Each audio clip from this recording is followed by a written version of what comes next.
You have received your first paycheck and it feels great, doesn't it? You immediately imagine all the things you can buy, having the time of your life, wanting to spend it all in one go. Welcome to Finance Simple, where money is made easy. And today, we teach you 7 places where your money should go after getting paid. Most people give up after step 2, but we will help you broaden your knowledge base and realize the impact these steps have on increasing your financial position. A few questions we need to answer. How do people with an annual income of $50 to $70,000 will suffer financially?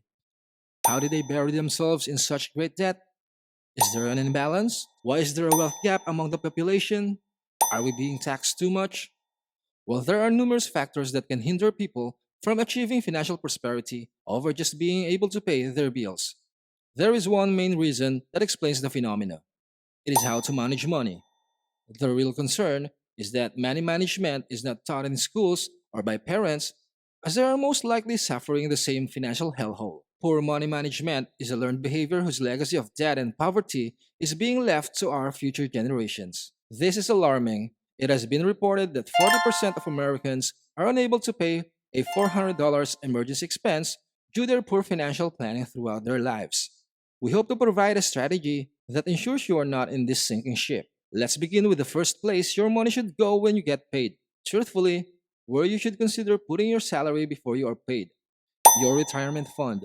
If you live in the US, there are options like 401k plan, which is usually provided through your employer. Now, if that is not available in your area, there are always other options to allocate your funds even before receiving your paycheck. You need to start by funding your retirement account. Invest in the future and build a better tomorrow. There is a saying, the only thing worse than dying is running out of money before you die. It's a sad reality that this is happening to some people, and you wouldn't want that to happen to you, right? Let's say you are in your 20s and you underestimate your tenure and believe that you won't retire for another 40 years. This makes you belittle the significance of saving for retirement. No, this is the time to start. The power of compound interest is on your side. Allotting around 5% to 15% of your salary, even before receiving it, into something like a 401k can generate a healthy sum of money, especially if your employer offers a matching contribution. Of course, there will be risks involved in every financial decision you make, so take caution and do your due diligence when planning what to do with your money. Preparing for a retirement fund is something that older people often realize they should have focused on as a younger person. Unfortunately, this simple step is often overlooked as they opt out of the 401k. These pre tax retirement funds are a great opportunity to invest in the future. Delaying participation tends to backfire in the long run. So, before you even receive your paycheck, allocate funds to your retirement plan.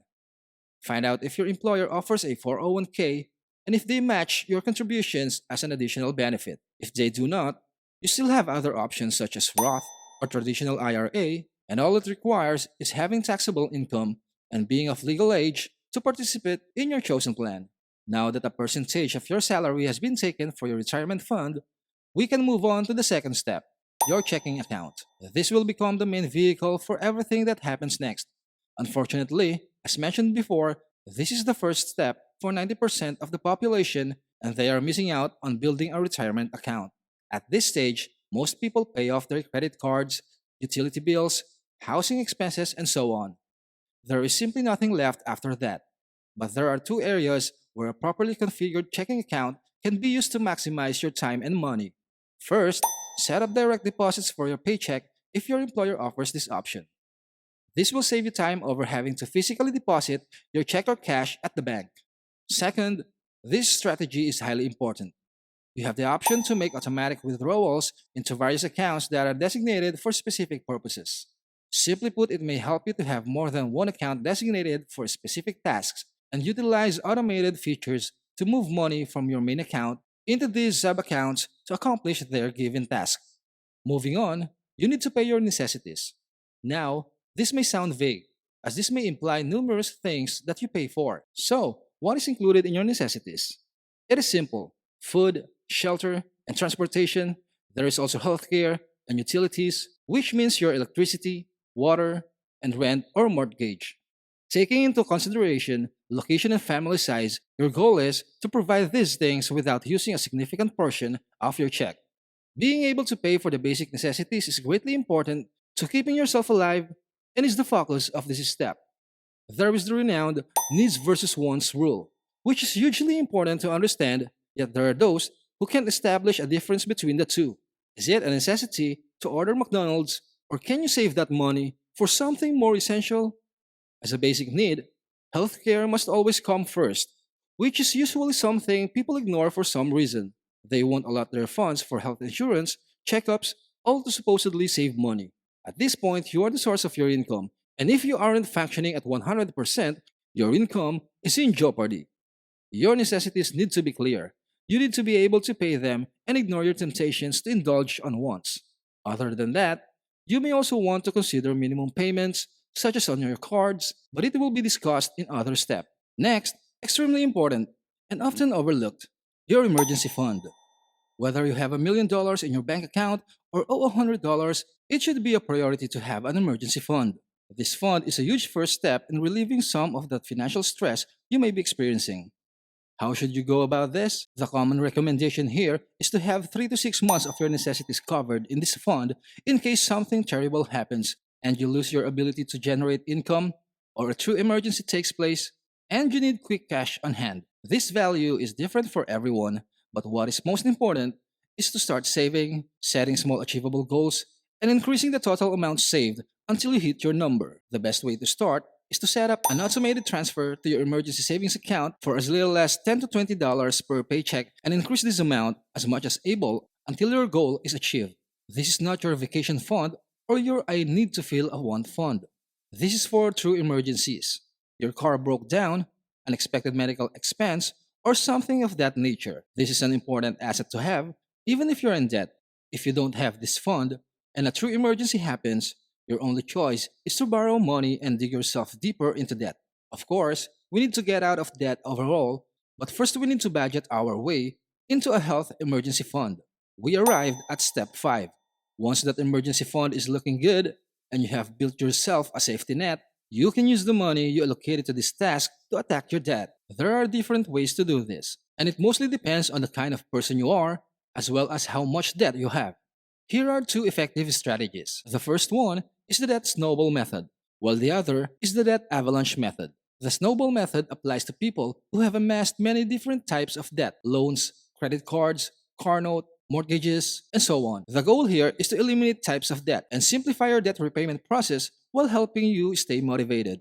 Pick the debt with the smallest balance and attack it first. Make minimum payments on the rest and focus everything you can at that target. Once it's eliminated, move to the next smallest balance and repeat.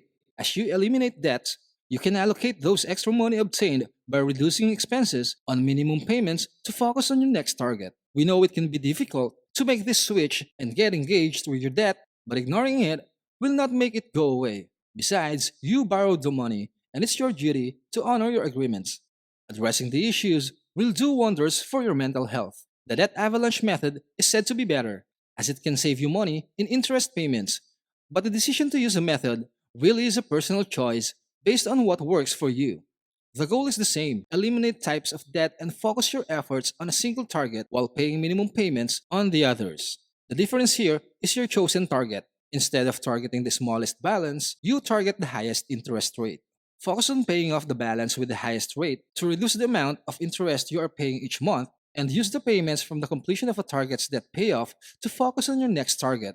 Regardless of the method you choose, you need to maintain your accounts. Abandoning your debt and sticking your head in the sand will only result in a negative impact on your credit score, which will increase your interest rates on future credit products or could eliminate you from eligibility overall. Many employers or landlords do background and credit checks these days, and a poor credit score could cost you an opportunity in the future. This next step may possibly be the most enjoyable step of managing your money, saving 6 to 12 months of payroll. This means that you have enough liquid cash or assets on hand that if you were to lose your job, you would be able to live at the same quality of life for 6 to 12 months before you had to return to work or change your lifestyle. During Microsoft's early years, Mr. Gates experienced the pressure of dealing with and pleasing investors. He knew his employees were paramount to the success of the company and that Microsoft may have times that they didn't generate the revenue they predicted. A missing revenue could jeopardize his team, so he wanted to have a year's payroll saved up so he never had to worry about being able to pay the team. The same concept holds true for you. You are your biggest asset, and having enough cash on hand to ensure you and your team are taken care of, even if you miss a prediction or market turns, will provide such a sense of freedom and confidence. There are many vehicles to hold this kind of money, but you want to use something that is more risk averse, like a high yield savings account, a money market account, or maybe CDs or a mix of products like this. The important thing here is that your money is earning some growth and keeping pace with inflation. If you keep your money in a regular bank account, you will essentially lose money as inflation rises as the value or purchasing power of that money decreases as the world becomes more expensive. Step number 7: Investing. This is the step that allows your money to work for you. The first 6 steps help you find that place where life is in order and you can begin to focus on new opportunities and pursuing your passions. When you are investing, you should be researching, learning, talking about, and overall passionate about what you have chosen to invest in. You need to build a solid knowledge base in your investment markets and make calculated decisions. I find that the best way to find these opportunities is to research different investment markets, real estate, stocks, cryptocurrency, to name a few, and figure out what causes a spark. Then dive into that market with small steps, make connections with others in the market, build relationships, and go after your goals. People often ask, should I get out of debt or invest first? Get out of the high interest debt first, credit cards, and the like. Once you are down to long term low interest rate items, you can begin to investigate investment opportunities if you have steps 1 to 5 squared away and well on your way to step 6. Always stay focused on learning and developing discipline. Get educated, make a plan, and stay the course. If you found this informative, smash the like button, please share it with a friend, comment down below, and let us know what would you like to have made finance simple next. And definitely subscribe so you don't miss new content. Keep your head up, ears open, and always search for knowledge. See you soon!